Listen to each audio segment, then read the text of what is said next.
Boa noite, meninos. Oi, alunos, tudo bem? Estamos nos adaptando aqui ao nosso novo método, né? Tá complicado para mim e para vocês. Difícil porque eu não sou adaptada a fazer vídeo, gravar aula, esse tipo de coisa, mas eu vou tentar, vamos devagar. O que não ficar legal, a gente vai refalando, tá? E as dúvidas, como vocês já sabem, estão todas disponíveis na segunda-feira, no dia que eu estarei online naquela nossa web sala, combinado? Hoje a gente falou nas últimas aulas sobre atividade empresarial. Falamos tudo sobre isso. Definimos o conceito de empresa, vocês se lembram bem. Falamos das características, disse que a empresa é uma atividade econômica organizada. Ela precisa ter o quê? Ter organização para funcionar. Falamos das características, do profissionalismo, da atividade de produção, circulação de bens ou produtos e que visam sempre o fim lucrativo. Lembram-se que a gente falou um pouquinho da diferença entre sociedade, associação e fundação? Enfim, estamos aqui estudando o quê? Sociedade. Nós vamos falar só sobre sociedade, que visa o quê? A nossa sociedade sempre visa o lucro. Nós estamos falando disso.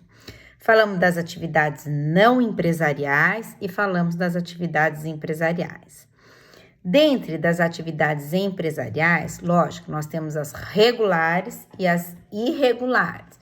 Disse para vocês, nós vamos estudar sempre o que é regular, o que está de acordo com a lei, de acordo com o direito. Ah, mas existe uma que é assim, que funciona de outro jeito, aqui, estou acostumado. Sim, existe. Mas nós vamos estudar o teórico, ver o que a lei manda para que ela seja plenamente regular, para que ela funcione nos trâmites e nos limites legais.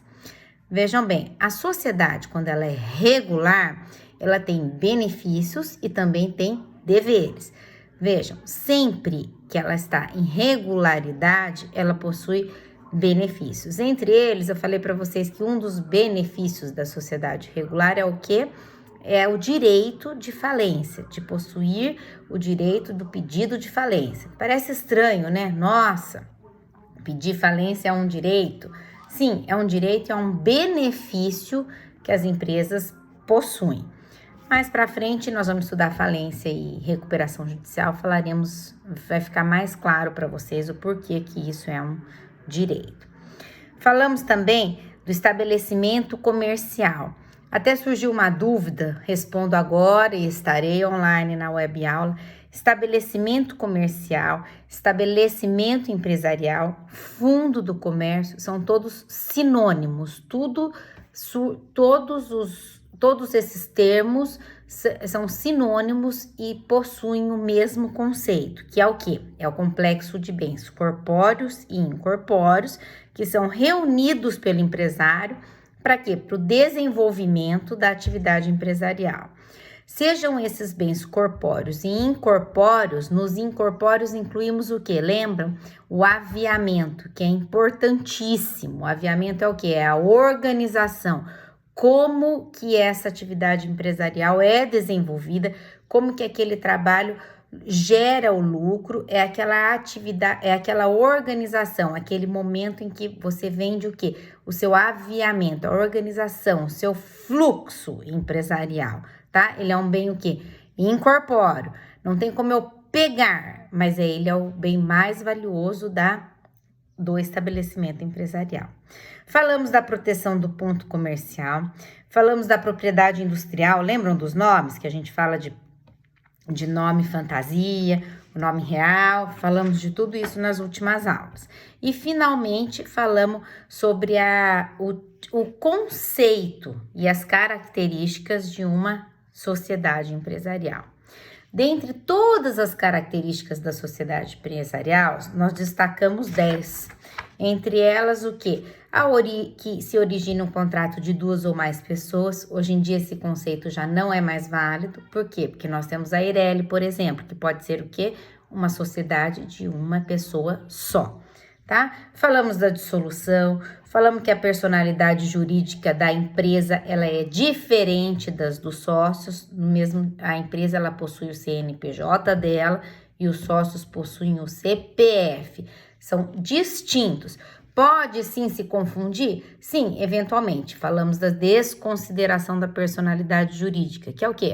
É um instituto anômalo. Não é sempre que acontece, é uma exceção à regra, tá?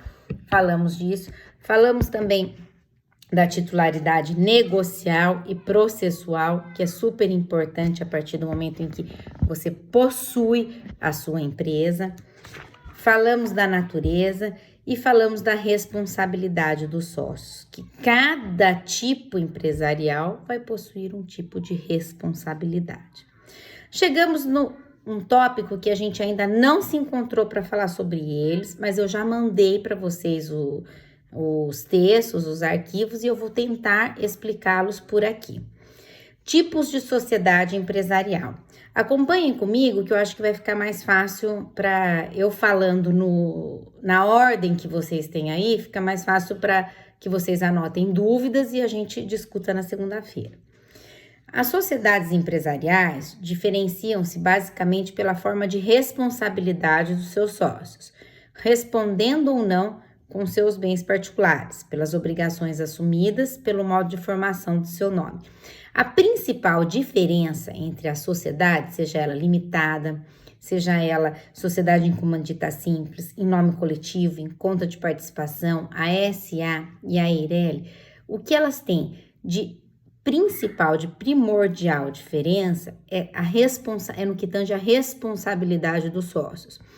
Por umas, os sócios são plenamente responsáveis e por outras, os sócios só são responsáveis se houver a desconsideração da personalidade jurídica, certo? Ficou claro isso? A primeira sociedade é um em nome coletivo. O que ela diz? É uma sociedade de pessoas, óbvio, na qual todos os sócios respondem ilimitadamente, ainda que de forma subsidiária.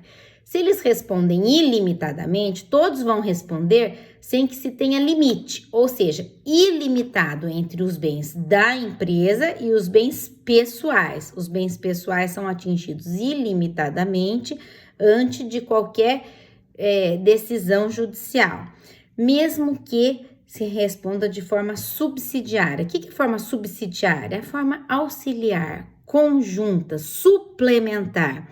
Ou seja, se a empresa deve 200, mas a empresa tem 100, ela responde a empresa total com 100 e ela tem mais 10 sócios com 20 cada um para que a gente integralize o valor total da dívida. Os sócios responderam como subsidiariamente, certo? Eles estão respondendo de forma subsidiária, mas ilimitadamente. O nome da sociedade é sempre feito à razão de firma ou razão social, que vocês já sabem como que é. Composta pelo nome pessoal dos sócios, como que diz? Por exemplo, Vieira e Oliveira Sociedade Anônima, Vieira e Oliveira Companhia, Vieira e Oliveira Limitada, que é composta pelo sobrenome das pessoas e que define o nome dessa sociedade. A segunda é a sociedade em comandita simples. A sociedade em comandita simples é a sociedade de pessoas composta por sócios comanditários e pelos sócios comanditados. Qual a diferença? O sócio comanditário, ele é o que entra só com o capital, entendeu? Ele vai pagar, mas ele não participa das decisões da empresa. E o sócio comanditado, ele participa, ele entra com capital, com trabalho, com responsabilidade, com gerência naquela empresa. Ele é um sócio completo, ele exerce de maneira completa a função do empresário, de modo que o comanditário somente entra com o capital.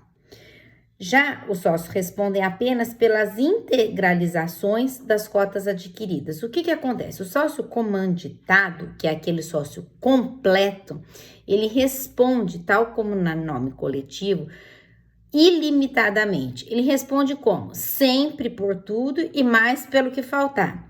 Já o sócio comanditado, que é aquele sócio que só entra com o capital, ele responde só na parcela do capital dele. Vamos supor, eu tenho 50 cotas. Eu vou responder pelas dívidas e lucros daquelas 50 cotas, não entrando nas demais, tá? Deu para entender? Depois, falamos da sociedade em conta de participação. Também é sociedade regular, mas ela não é registrada. O que que acontece? Ela não pode existir porque nós temos o sócio oculto. O sócio oculto é proibido pela nossa lei. A sociedade em conta de participação, tal como na comandita simples, eu tenho 2 sócios, o ostensivo e o oculto. Quem que é o ostensivo? O ostensivo é o laranja, é aquele que aparece, é aquele que dá a cara para bater, é aquele que tá lá para assumir todas as responsabilidades, ônus e bônus da empresa. O sócio ostensivo, ele não pode existir, porque ele tem que ser o real dono e o principal participante daquela sociedade, tá? Essa sociedade, ela não pode existir por lei, ela é irregular, tá? Mas ela existe, vocês conhecem ela. O que eu quero que vocês guardem e tenham conhecimento, que o sócio ostensivo, o que aparece, é o laranja, onde a gente deposita todas as responsabilidades, mas que na realidade não são dele, da empresa. Obviamente que essa empresa não pode ser registrada, né? Porque não é ele o real dono daquela sociedade, tá? A sociedade comum ou irregular, ou a de fato, é a sociedade que ela possui tudo certinho, todo sócio, ela trabalha, o empresário possui todas as características dele, desenvolve a atividade empresarial como deve ser desenvolvida, só que ela não tem um registro, ela não tem o CNPJ, ela só existe de fato, ela não existe de direito. E o que acontece? Nesse momento, se ela não é registrada, ela não pode falir. Essa é o principal penalidade dela, né? Ela responde com a não existência, ela é irregular, ela não existe no mundo jurídico, ela não pode falir. Depois, essas 4 tipos de sociedade, gente, são sociedades que pouco existem. A gente estuda só para ter conhecimento de que elas existem ou existiram e de que elas não devem fazer parte do nosso dia a dia. É mais a título doutrinário que a gente chama, que elas existem, a gente conhece, sabe diferenciá-las, mas elas estão praticamente em desuso. Hoje, nos tempos atuais, os 3 tipos de sociedade que dominam é a sociedade limitada, a sociedade anônima e a EIRELI, tá? Essas 3 sociedades, elas se diferem pelo número de cotas e pelas cotas que elas ocupam, como que ela é dividido o capital dela, seja em cotas ou sejam em ações. A sociedade limitada, como o próprio nome diz, ela é dividida o capital social dela é dividido em cotas compradas. Você compra cotas daquela empresa. Vocês compram ações na sociedade anônima. A anônima, ela é chamada, a cota da empresa é chamada de ações, que são as ações, inclusive, que são vendidas na Bolsa de Valores. Na sociedade de responsabilidade limitada, que é a LTDA, as cotas são compradas, cotas de dívidas e cotas cotas da empresa. Ela é dividida em cotas. Não sei se vocês lembram que na última aula eu falei para vocês que a EIRELI veio justamente para diminuir as fraudes nas sociedades limitadas, onde a gente punha 99% a um sócio, que era quem? Que era aquele sócio ostensivo, que aparecia, e deixava um 1% para o sócio oculto, que era o sócio que não trabalhava, não existia, ele emprestava o nome dele só para quê? Para que a sociedade existisse, né? Passasse a existir. Visando essa fraude legal, a gente começou eles criaram a sociedade a EIRELI, que é a sociedade de uma pessoa só. Mas voltando para nossa sociedade limitada, vocês vão ver aqui que ela é uma sociedade de pessoas, né? Ela é abstrato e será de uma forma ou de outra conforme o previsto no contrato social. O que é isso? O contrato social é que vai limitar quantas cotas possuem a cada pessoa. Se eu disse que ela é limitada, as pessoas, os sócios, né? Quando eu digo pessoas, eu tô falando de sócios. Os sócios respondem conforme o número de cotas que eles possuem. Vamos supor, eu possuo 20% do capital social, das cotas totais.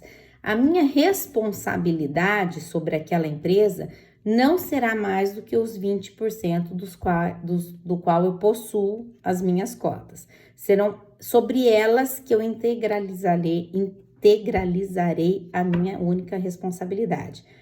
Deu para entender?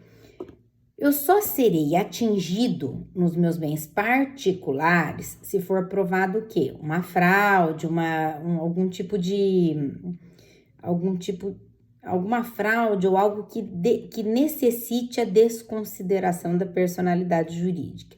E mesmo se comprovado e forem atingidos os meus bens pessoais, sobre eles eu também só responderei conforme a minha cota, ou seja, no exemplo que eu dei, os meus 20%, tá? Nunca a mais. A sociedade limitada, que é super importante, o que eu vou cobrar de vocês, e isso vai ser cobrado, é que ela pode ser administrada por um terceiro, que não faz parte da sociedade. Um funcionário que eu contrato para quê? Para que ele administre a minha sociedade. Ele vai ter salário, ele vai ser um funcionário da minha empresa, só que ele possui a função de administrador da minha limitada. Ficou claro, gente? Alguma dúvida até aqui? A gente vai esclarecendo na segunda-feira. A sociedade anônima ou a companhia, o que ela é? É uma sociedade empresarial e ela é uma sociedade de capital. Ela possui acionistas. O capital social dela é dividido em ações. A sociedade anônima pode comercializar as ações dela na bolsa de valores. Essa é a principal vantagem dela. Quem opta por uma sociedade anônima geralmente é porque pretende que o seu capital social seja comercializado na bolsa de valores. Ela pode ser aberta ou fechada. Quando eu digo que ela é fechada, uma sociedade anônima fechada, é que ela não comercializa as ações dela na bolsa de valores. E quando eu digo que ela é aberta, é porque eu tenho ela na bolsa de valores no mercado de balcão, certo? A responsabilidade dos acionistas também é limitada à integralização das ações subscritas, tal como eu dei no exemplo da limitada. Se eu tenho 20%, é sobre esses 20% em que eu sou responsável. Vejam bem, a principal diferença da limitada para SA é o tipo de ação ou cota, sendo que a ação eu posso comercializar na bolsa de valores e cotas não. Outra diferença, o empresário, o administrador da limitada pode ser um terceiro, que não faça parte dessa sociedade, que não seja sócio. Já da sociedade anônima, não. O sócio administrador deve ser sócio. É importante que ele seja sócio, que ele possua ações para que possa administrar aquela empresa. Ficou claro? São algumas pequenas diferenças que eu vou cobrar de vocês e que vão ser cobradas. Mas basicamente são as principais e são as sociedades que a gente mais vê regulares no Brasil, são a limitada e a sociedade por ação. Hoje em dia tá tendo uma enxurrada de EIRELI. Vocês podem ver que a maioria das empresas são todas EIRELIs. O que significa? A EIRELI é a sociedade de uma pessoa só. Eu ainda não postei para vocês, vou postar o texto da EIRELI. O que é EIRELI? A EIRELI é uma sociedade de uma pessoa só. Ela segue as regras da limitada, tá? Ela segue todas as regras e pressupostos da sociedade limitada. As diferenças básicas dela é que ela possui apenas um sócio, que possui a integralização do capital social, 100% pertence a ele, né? E que o capital social mínimo dela é de 100 salários mínimos. Eu preciso ter no mínimo 100 salários mínimos de capital social para que eu possa para que surja uma Eireli, para que possa existir uma Eireli, que é essa sociedade de um sócio só. Gente, eu sei que é complicado, é ruim, fica difícil eu também só expor sem que eu tenha uma integração com vocês, de modo que vocês façam a pergunta, a gente acrescente novos dados, acrescente a aula, vá direcionando, né, ao público que está ouvindo. Mas basicamente o que eu queria passar para vocês sobre esses 3 tipos de empresa é isso. Eu quero que vocês atentem o estudo da sociedade limitada, a sociedade anônima e essa Eireli. Por favor, escutem o vídeo atenciosamente junto com a apostila. Vocês viram que eu segui assim religiosamente o que está escrito ali, para que a gente vá esclarecendo. E na segunda-feira a gente se encontra e desenvolve as dúvidas, tá? Vou deixar mais um trabalho para vocês, vou postar lá direitinho. O que eu vou querer que vocês façam é um esboço de um contrato social de uma sociedade limitada, anônima ou Eireli. Como que eu quero que vocês façam isso? Como se eu fosse fazer o arquivo. Vocês vão ver vários modelos, eu até ia levar para a sala de aula os modelos para que a gente fizesse em cima. Mas vocês vão ver na internet vários modelos, eu posso postar alguns também. E sobre eles, nós vamos fazer o nome da nossa empresa, uma empresa, lógico, fantasia, fictícia. O nome, como ela será registrada, vamos dividir o nosso capital social, que seja de R$100, para que a gente faça um estudo prático dessas sociedades e consiga assimilar melhor cada uma delas, tá? A gente vai se falando, qualquer dúvida, estou à disposição. E tomara que a gente se encontre em breve, né? Porque é muito ruim essa situação de aula à distância, eu pelo menos não tô me acostumando de jeito nenhum. Tá? Um abraço para vocês, boa sorte e vamos ficar em casa. Tchau, tchau.